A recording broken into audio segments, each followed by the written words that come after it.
প্রদীপ জ্বলছে না তো? জ্বলবে জ্বলবে।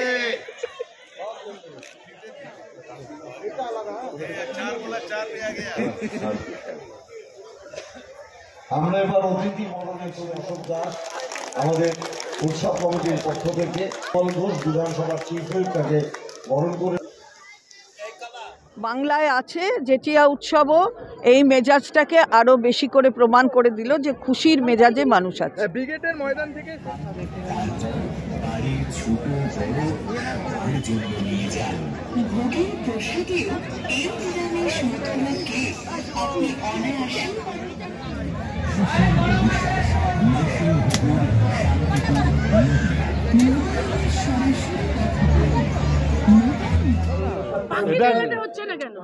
এবার আপনারা হয়তো জানেন না, বন্য দপ্তর পাখি মেলা করা বন্ধ করে দিয়েছে। যাতে আমরা সেখানে কোনো বর্ণ নেই, সেখানে কোনো গন্ধ নেই, সেখানে কোনো জাত নেই। এবং প্রকৃতির উপরে, শরীরচর্চার উপরে বিভিন্ন দিক থেকে যেভাবে তারা ফুটিয়ে তুললো, দারুণ। এবং দ্বিতীয় বর্ষে আমি এসে খুব খুশি, দারুণ হয়েছে। দাদা, রাজ্যের নেতৃত্ব যখন বলছে সাংসদ বিধায়ককে চুপ হতে, কিন্তু সাংসদ ও সব ঠিক আছে, পার্টি দেখছে, এটা পার্টি দেখছে, কোনো এর মধ্যে ব্যাপার নেই। সেলিম ব্রিগেডের ময়দান থেকে বলছেন কত খেলে কত নিলে হিসাব চাইছে বাংলা, কি বলবেন? দেখো সেলিম কি বলছে, ওদের জনতা তো নেই, ওদের আছে বিজেপির সাপোর্ট। ওরা বিজেপিকে গত লোকসভায় বিজেপিকে ভোট দিয়ে জিতিয়েছিল 18টা, এবার কি করবে দেখার, অস্তিত্ব বাঁচান। সেলিম তো আবার বলছেন আপনারা নাকি আরএসএস ও যত যত বলবে সেলিম তত পায়ের তলা থেকে মাটি চলে যাবে।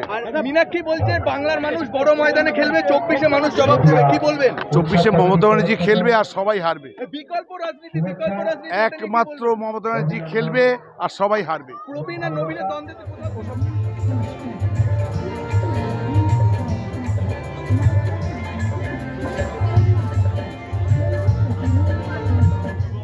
এটা দ্বিতীয় বর্ষ। সারা বাংলা মানুষ, খেটে খাওয়া মানুষ, নানান কাজের মধ্যে চাপে তারা থাকেন। শীতের সময়টা তারা এই মেলা খেলার মধ্যে থাকে। মানুষের মন খুশি রাখার জন্যে নিজেদের মধ্যে দেখা সাক্ষাৎ, কথার আদান প্রদান, এবং পাশাপাশি এটা একটা সারা বছর এই মেলা খেলার উপর নির্ভর করে থাকেন, উৎসবের উপর নির্ভর করে থাকেন বহু মানুষ। সেই মানুষদেরও এটা একটা আর্থিক দিক।